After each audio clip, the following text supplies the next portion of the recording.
It was a moment when I thought, I can actually be good at something. I can do this. I love sport, or I can give it a crack. I was beating them, and I think that's something where no one wants to be beaten by a disabled person.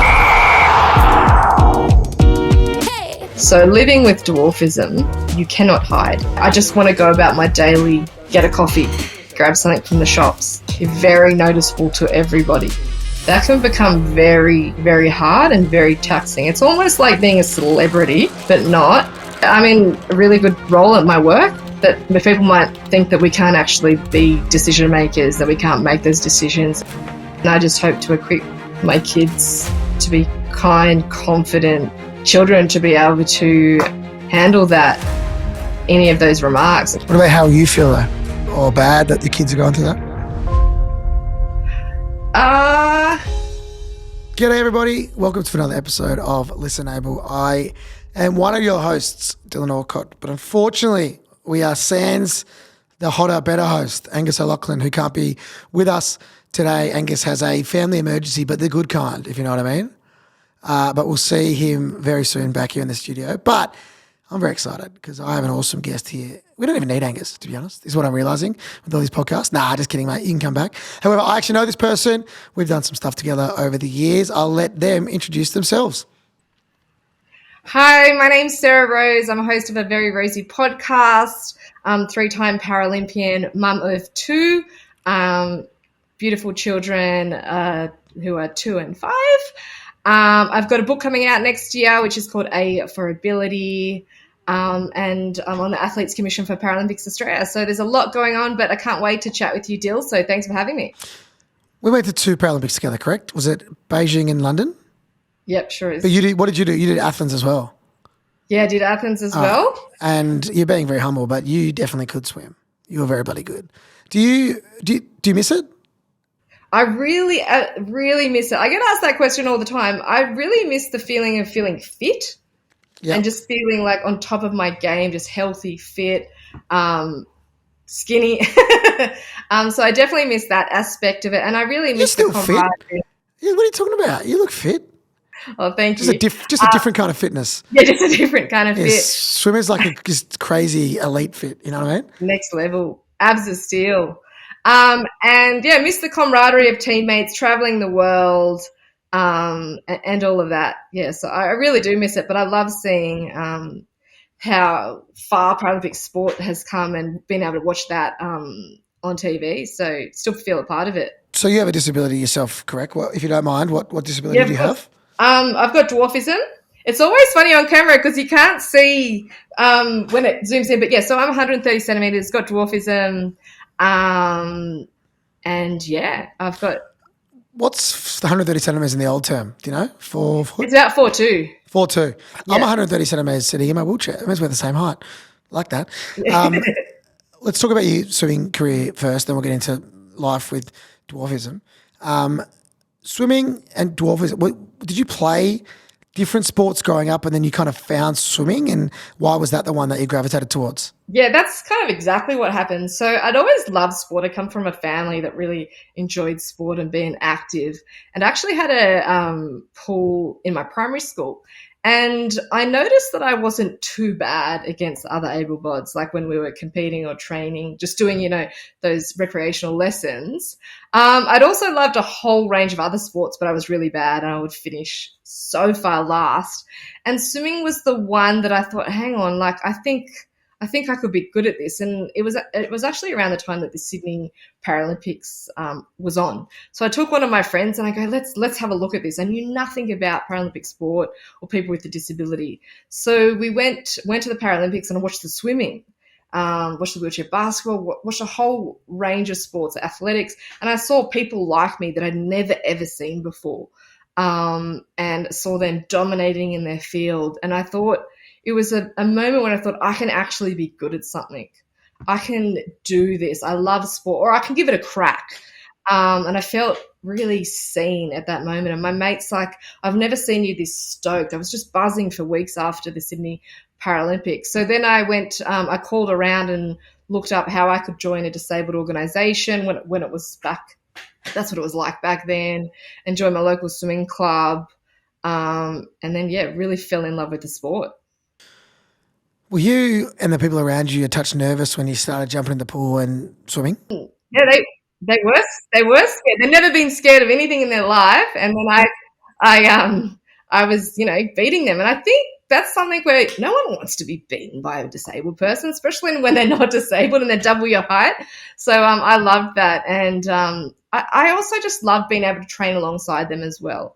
Most of my life I've trained alongside people who aren't disabled, and that's just the way that it's gone in our local swimming clubs and everything. But I think it's so cool to expose just the average Joe to disability swimming and people with a range of disabilities, and really share that common goal of just being better and swim the fastest that we can. It is true. I remember when I used to play tennis with my brother when I was younger, he used to kick my ass, and then I became a professional tennis player. We played a set 2 years before I retired, just smashed him. Yeah. He couldn't even get it in, but I think he was nervous. It was the best. Can we talk about, you went to Athens, and I don't want to speak out of turn, but probably wasn't the best Paralympics ever. No one really came, all that kind of stuff. I was 13, so I didn't go. But can you talk about what the experience was like when being a Paralympian, which is still hard, and I'm going to say that. Obviously, I'm very lucky that I've been able to cut the mainstream. We want more people with disability, so I'm not saying it's easy now. However, it has definitely improved. So can you talk about the journey from when you first started and what it was like going to those games to kind of where it is today? Yeah, absolutely. So those games, you kind of had to fund things for yourself. You had to do everything for yourself. I mean, you didn't have the support that we see now, and like the stands weren't jam-packed. We didn't see the sponsorships that we see. We didn't see the broadcast. So you'd kind of you'd kind of see things like the ABC, who still do a phenomenal job, or SBS, or live streams, things like that. But it'd only be glimpses. It wouldn't be showing everyone, all the Aussies that are performing. So I think for me, it's my first games. I just thought that was it.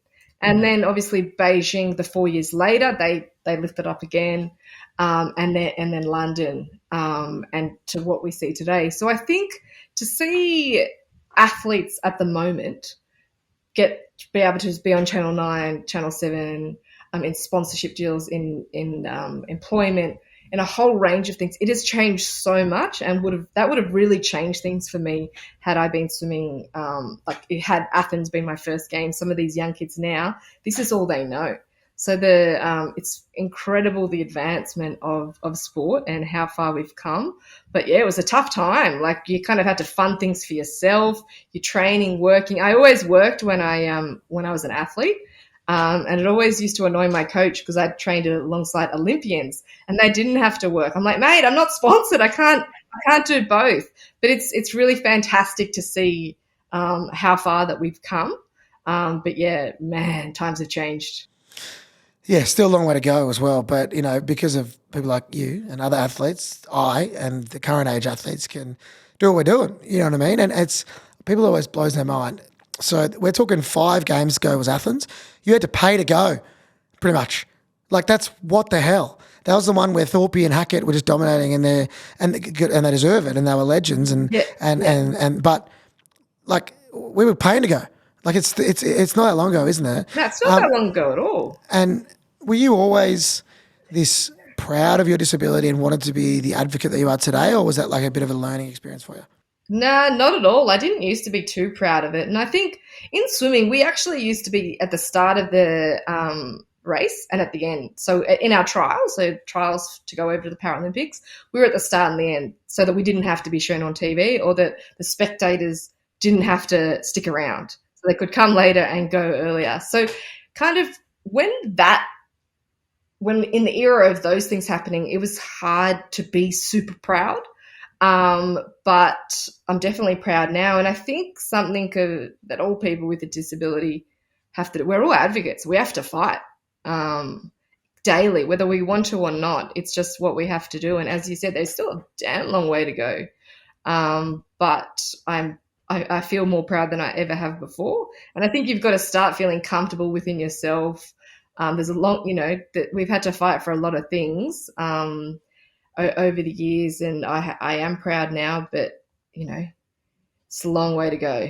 You're on the Athlete Sport Commission, is that right? Yeah, Paralympic Australia Athletes Commission. Nice. 2032 is in Brisbane, Vegas. Yes. If you're listening to this globally. That's called Brisbane. And we are hosting the Olympics and Paralympics in 2032. What impact do you think that'll have, not just on Paralympic sport, but people with a disability in this country? And what do you want to see come out of it? I think it will have a huge impact. I think, like you said, Paralympic sport aside, I know you're doing phenomenal work in the employment space, in the ad space, in the advertising space, and we're starting to see that now, which is brilliant. I want to see that in all over, like everyone, so people with a disability employed, whether it be to do with the games or not. But up in Brisbane, the accessibility needs to be incredible. Like the sponsor, a whole range of things. I want to see that at the pinnacle and starting now. I think people with a disability need to be involved in all the decisions that the committee's making around accessibility, a whole range of things.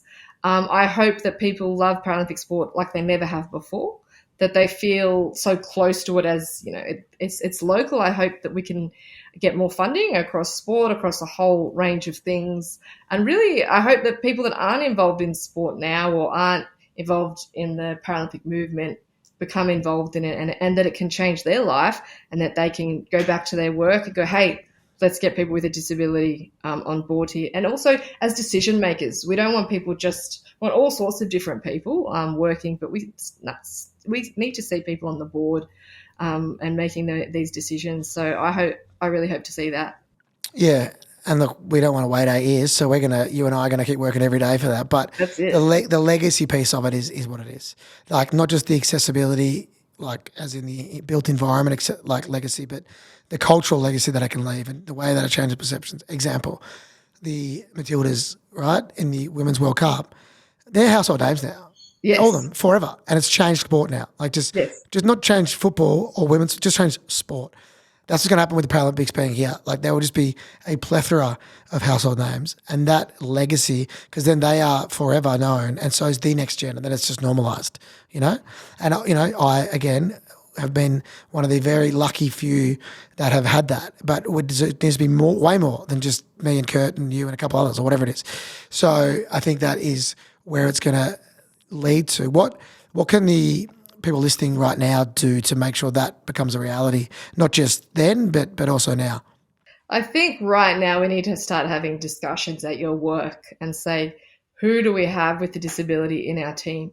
Who do we have on our board who has a disability, who is First Nations, who can make these decisions? So I think all of those things that I spoke about actually need to start happening now. Like you said, what can we do to make sure that whatever we do is representative of society? Like we have 20% of the population. Let's start seeing 20% in a whole range of things. And I think you can't be what you can't see. And I know that's cliche, but it's so true. I want to see young kids see us and go, oh, I can do that when I'm older. I want to be that.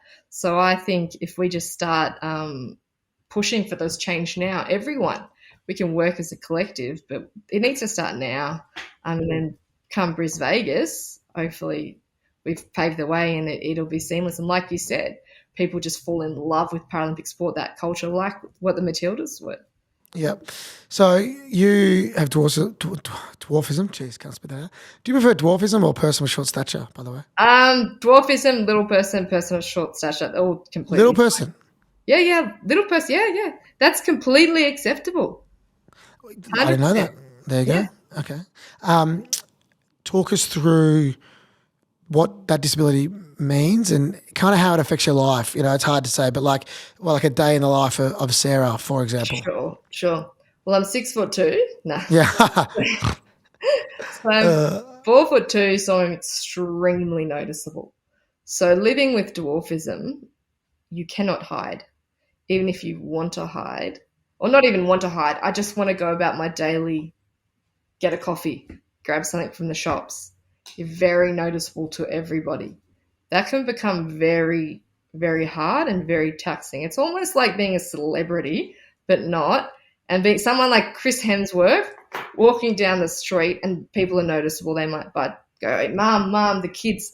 And they're just innocent questions. But you're hearing that constantly. Sometimes the phone comes out and you're made fun of, or even going to the supermarket, you can't reach a whole bunch of things. I might stand on the shelf and try and grab it, or just go for the cheap aisle of cheap products. I'm like, I can't get that. It's one of those. It is hard. It is really hard. I'm lucky that I've got a lot of support, a lot of amazing friends, partners, and community.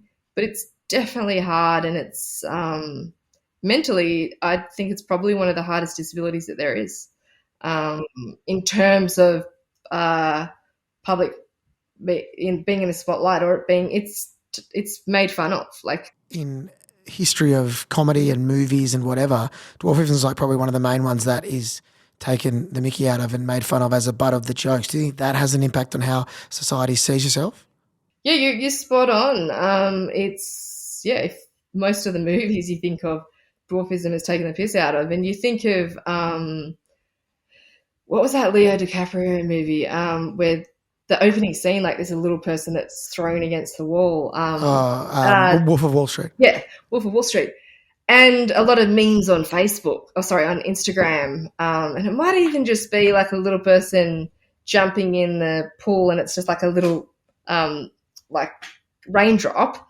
Hard to describe the one that I mean. But yeah, it is difficult because it is taking the piss out of.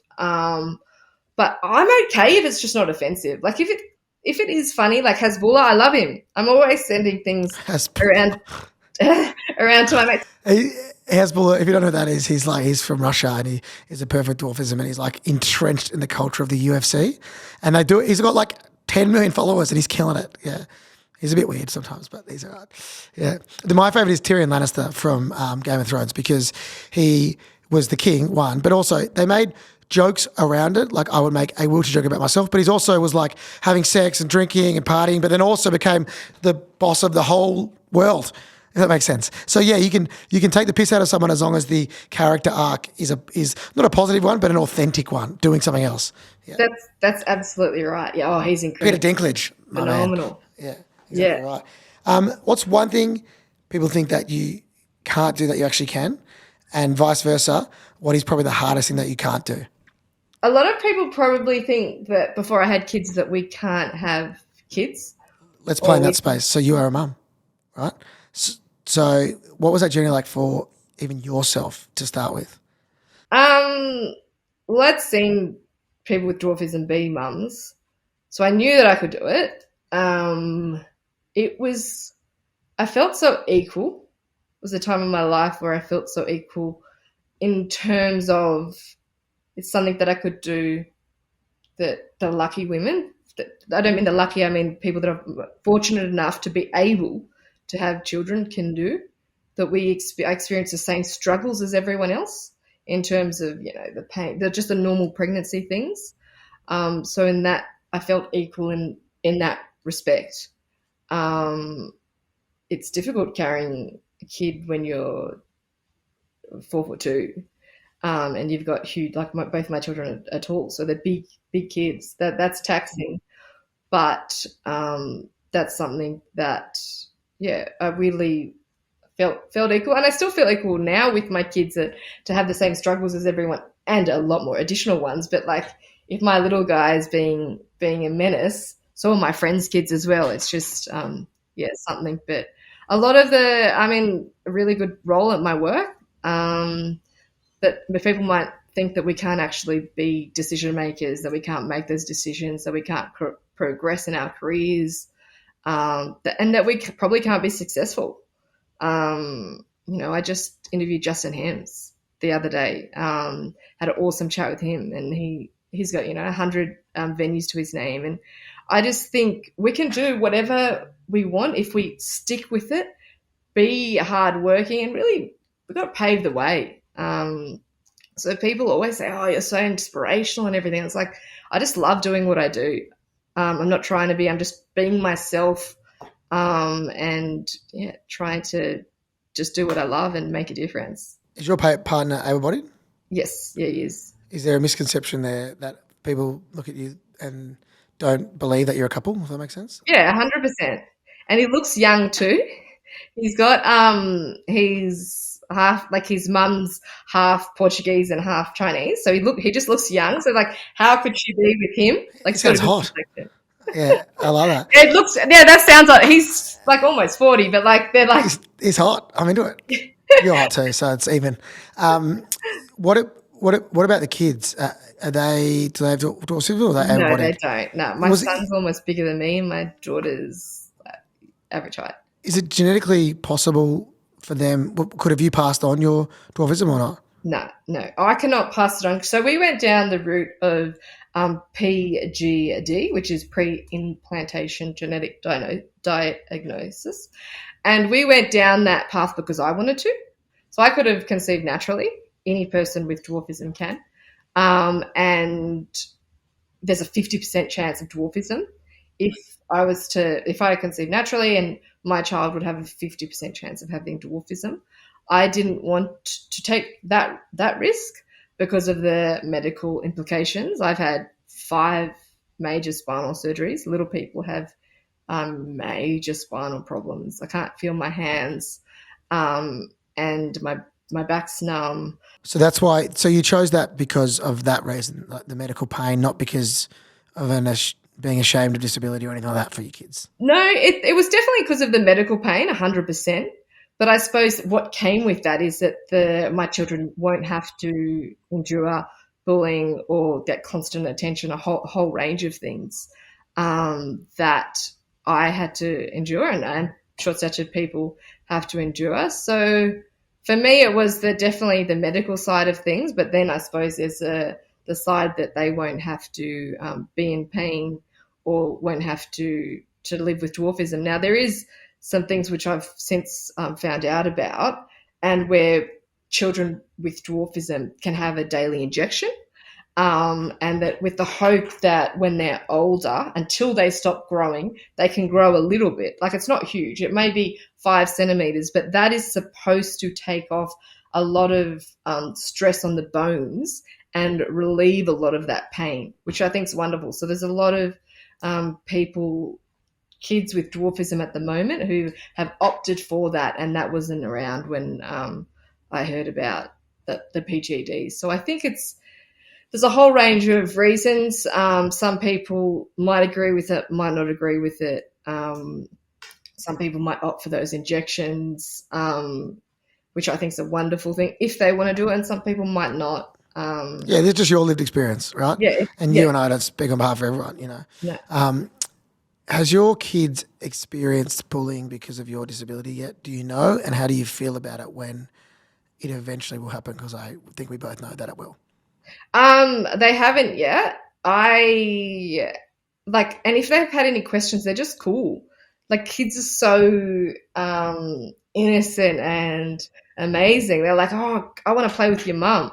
Your mum's our age." Like, until they're 12, and then they're yeah, exactly. And then they're like, "Nah." But yeah, because my kids are so young, 2 and 5. No, not yet.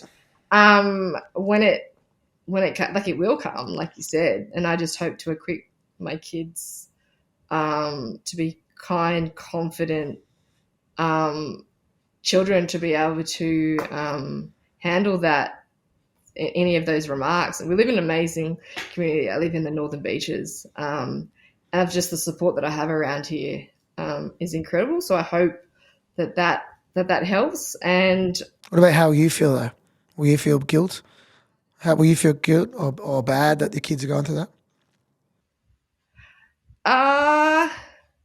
Yeah, it'll suck if they come home and they're sad, because we have to go through enough as it is. Any, like, disability aside, just kids in general. Yeah, I'd absolutely feel sad if they're getting bullied. Absolutely, I hope that they can handle it.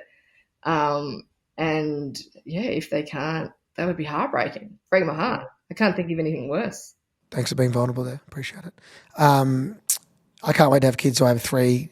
Well, if I have 2 kids, I have 2 more helpers just to do all the shit I can't do, to be honest. And you get disabled parking. Yeah, you get everything. I know. So they'll get my chair out of my car. They'll be like little kid slaves for me, doing all the stuff that I can't do, which I'm very excited about. For anyone else that has dwarfism or know anyone, what's your advice around parenting and kids? Because I know, as someone with disability, obviously different to yours, being in a wheelchair, it's something that I worry about, that there are so many things that I won't be able to do for my kids. And that's a genuine worry, and I still have that. And even for someone like me, what would your advice be around it? I'd say kids are so adaptable. My daughter helps me all the time. Um, Hand things, pass things. Um, we have an amazing support network around you, which you have, and ask for help when you need it. But I would say take each day as it comes, and kids are so resistant. Kids are so resilient, and you'll ace it. You'll go through all the battles of just a dad without a disability, and then some of those added ones, which you'll just be able to handle like a boss. Kids will help you. But I say if anyone with a disability wants to have kids, is looking forward to being a parent that can be a parent, go for it, and the rest will work out. Now, you're doing a heap of cool stuff at the moment. You kind of mentioned it briefly in the intro. So talk us through your work as a disability advocate, as we are called by everyone. Not just so what you do day to day, but also around your podcast and your book. Sure. So I've got a book that's being released next July by Hachette Publishing, and I've written it with Ali Pascoe, who was ghostwriter for Elodie Pullen's book, which nice. is award-winning. So she's phenomenal. And we've written this book, A is for ability. It's got sign language on each letter, so it goes through the whole alphabet, Braille on the vision impaired page. And it's a book that explains disability, but in a rhyming, fun way. And it's also an educational toolkit. So dwarfism is in there, vision impaired is in there, spina bifida is in there. We couldn't include everything because there's only A to Z, but we really hope that it's a conversational toolkit for young kids to have about disability. And I hope that it's going to be in libraries. I hope that people can borrow it, that they can buy it, that it then becomes normal, so that when I'm asked down at the playground, why are you little? Or if someone else is asked why they're missing a limb, hey, read this book, learn more about disability across the board. And I think there are a lot of parents out there that are actually a bit scared to explain disability wrong. They're awesome, but they're explained like, oh, what do I say? What do I do? And there's no wrong. Just give it a shot. And I really hope this book will help explain disability in a fun way and for the kids to learn. So that's super exciting. It's been about 7 years in the making. It's a good name, A for ability. I also know another great autobiography called Able. Yes. Written by some absolute wanker, but the book's good. Check it out. Able. That's me. What about the potty? You said you had doing a podcast. Yes, I'm doing a podcast, a Very Rosie podcast. I've just dropped the first 2 episodes with Vino Mofo co-founder and then Justin Hems, and I've got a whole amazing host of people. I'll be doing a whole series on disability. So, Dill, I hope you'll come on. And it's a podcast where we talk to guests about how they've chased their dream, changed the way their industry operates, dealt with challenging times, overcome them. And they're really thinking of new and innovative ways of changing the game. And also I ask every guest the question, can you talk about a time when things weren't always rosy? Get it? Very Rosy podcast. I get it, Sarah Rose, get it. And I love that the honesty and vulnerability of the guests that I've interviewed so far, we all just go through tough times.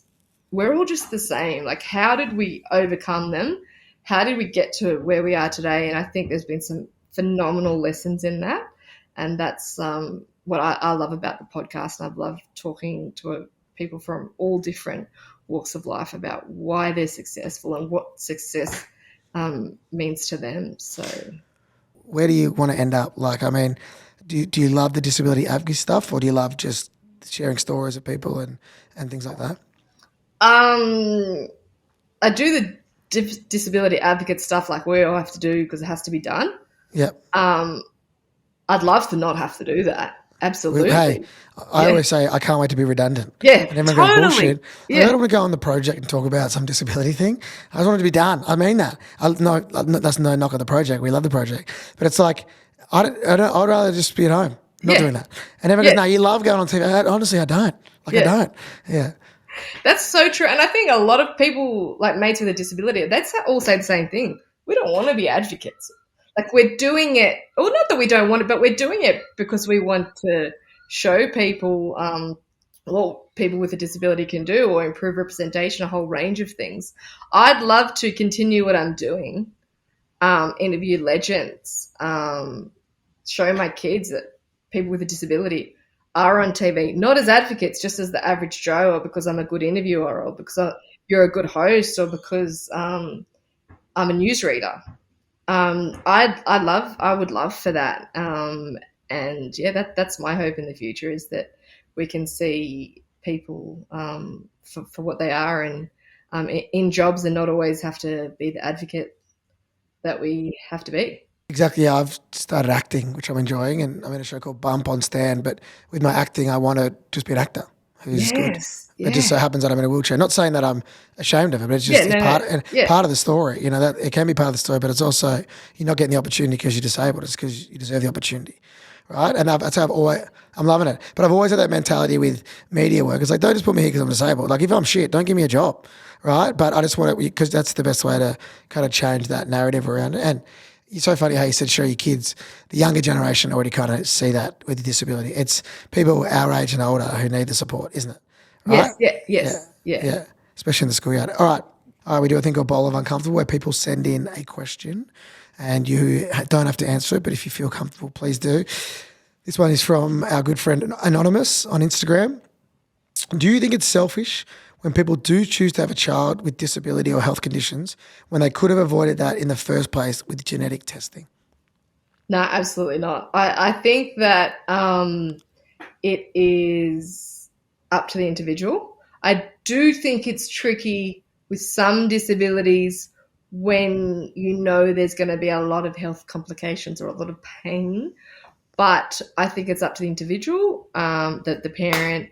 I think what I do find difficult and unfair is that a lot of this IVF stuff, so the pre-implantation diagnosis and a lot of that testing of embryos and everything, I believe that should be funded by Medicare.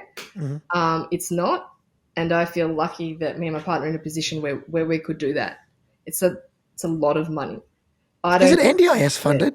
No, IVF? No, not at all. That's because it's so expensive. It's so expensive. And it's expensive if you're disabled or not, right? And I get it. But, vast majority of people can have a crack at it, but the vast majority of people with disability can't. So you need like IVF, paraplegics, quadriplegics, dwarfism, like pretty much all the disabilities. Exactly. So if you haven't got 10 grand to even try it once, it means you're out. Yeah, that's it. And I think, so the IVF is just the normal, like we'd be covered like anyone else. Yeah. And that's all right. Well, not, I think it should be accessible for all. But then on top of that PGD, all the genetic, which is so expensive, I think that should be covered, because I don't believe, say me and you, because we're in a position that we can do that, then compared to someone that can't, that sucks that they don't have, if they want to go down that route, they do not have the money to access those services. And I think there's also, if you want to look at it with a different lens, say my kids don't have dwarfism, I would have cost the government a lot of money in my surgeries. I've had a host of surgeries, and people with dwarfism, from the moment they're born, there's that medical intervention. You're kind of ruling that out.